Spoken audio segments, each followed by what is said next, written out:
It's Bullseye. I'm Jesse Thorn. Tune Yards is a band fronted by Merrill Garbus.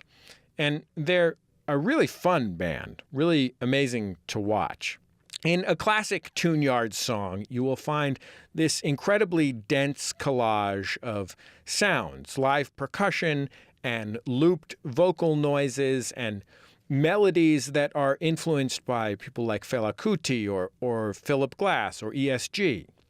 Tune Yards broke through in 2011 with a killer single called Business.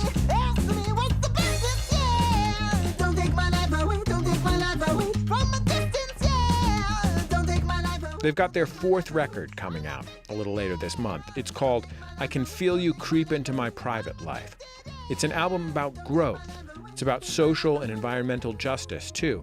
And as always, it's a blast to dance to.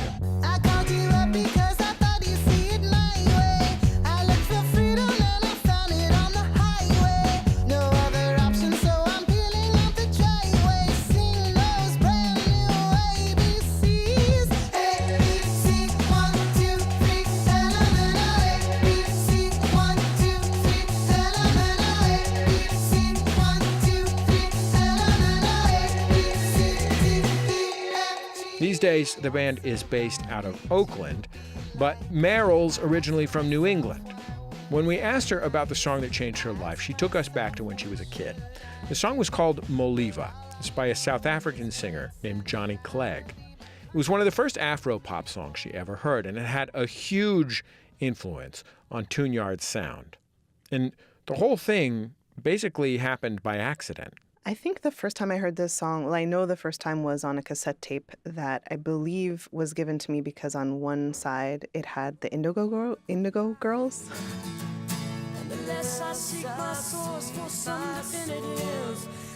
I think the tape got to me really when I was a kid, so it must have been given to me. I know it was given to me by my aunt and uncle, Lucy and David, and I probably was, I want to say 13, 14, something like that. And on the B-side was this album I'd never heard of before by Johnny Clegg.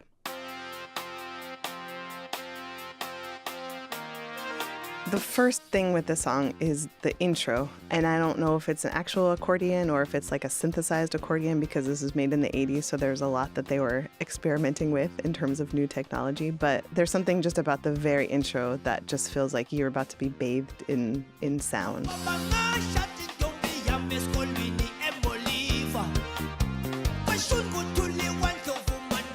Everything was different about it to me. Like even the fact that the snare hits aren't on the 2 and 4. You know, it's not like ding dang ding dang canta. It's like that.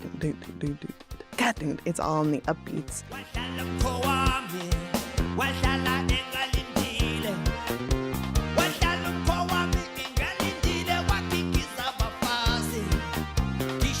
It was given to me by my aunt and uncle who had spent time in Kenya when I was 10. Lucy and David were really my window into Africa as a continent, and they were in Kenya, so I was studying a lot of Kenyan culture just because I missed them, and I was, 10 years old and wanted to learn about where they were.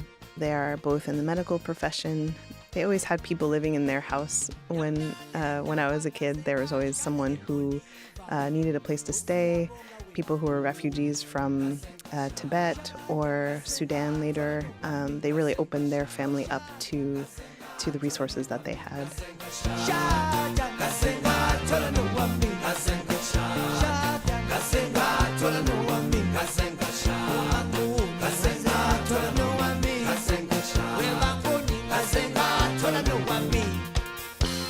Johnny Clegg is a white South African dude who, as he was growing up in South Africa under apartheid, learned to play music with Black South Africans. He was performing with Black performers in South Africa at a time when that wasn't something white South Africans did. And I think he was arrested a couple times, and I think part of that was being in places where he shouldn't have been, i.e.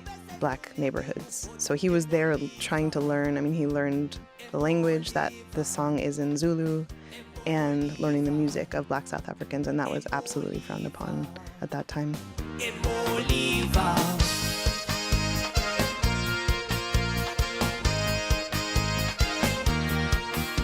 I really feel like musically it influenced what Tune Yards was going to become. So much of the music to me sounds like what I do now, almost embarrassingly so. But also this sense of trying to investigate what's my relationship as a white American kid to this music, and to music that that I literally, until today when I looked up the lyrics, I had no idea what it meant. So that's really interesting to me, both that, how much we can enjoy music that we don't understand lyrically, but also the kind of adventure and exoticism, it's kind of embarrassing to talk about, but as a white suburban kid, or as any American kid, just to be like, what is this? Like, why haven't I heard anything like this before?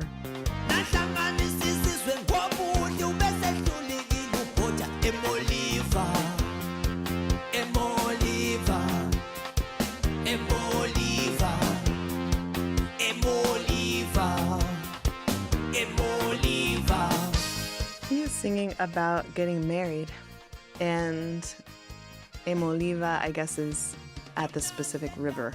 I think all the lyrics are this real gratitude for this new family that he's been welcomed into, which I don't know the story of like his actual marriage and if this is a true story, but there's, it makes me wonder about his relationship to Black South Africans and this gratitude.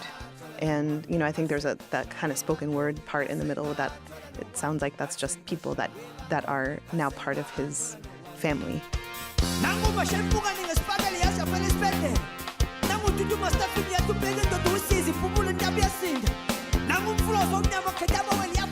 I mean, I don't know if I have ever heard a song that was just about that, about the gratitude about marriage in general, aside from like, my marriage didn't work out, man, let me sing a sad song.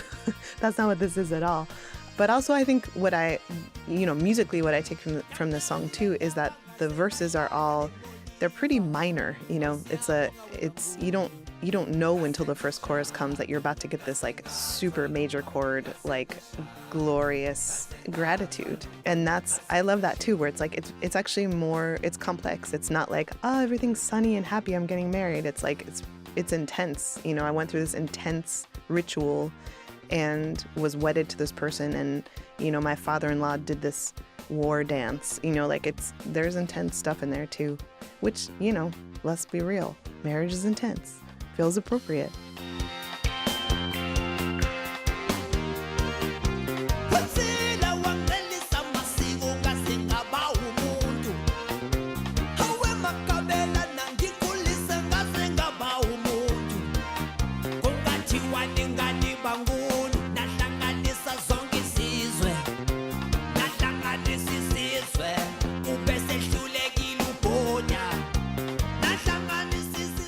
When I got married to Nate, my husband and partner in Tune Yards, we didn't have a wedding.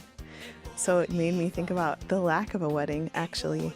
We snuck away to the county courthouse in Oakland, which felt like the right thing at the time. Our whole lives are, celebrations and rituals. We do that every night for work, and I think Nate and I both were kind of tired of being on stage, but it makes me, I think, definitely feeling tied to another family feels like a very intense and important thing.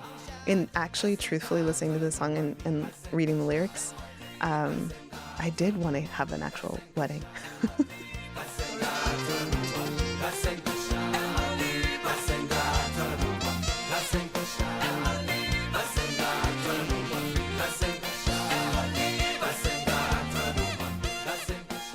Also, is it any surprise that I married a bass player listening to that bass line?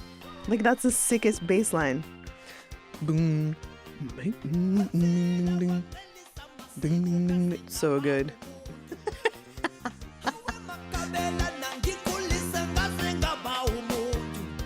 Merrill Garbus of Tune Yards on the song that changed her life, Moliva by Johnny Clegg. Tune Yards' new album is called I Can Feel You Creep Into My Private Life. It drops January 19th. A little after that, the band sets off for a multi-month tour all over the world. We'll have dates and more up on our website. Just go to the Bullseye page at MaximumFun.org.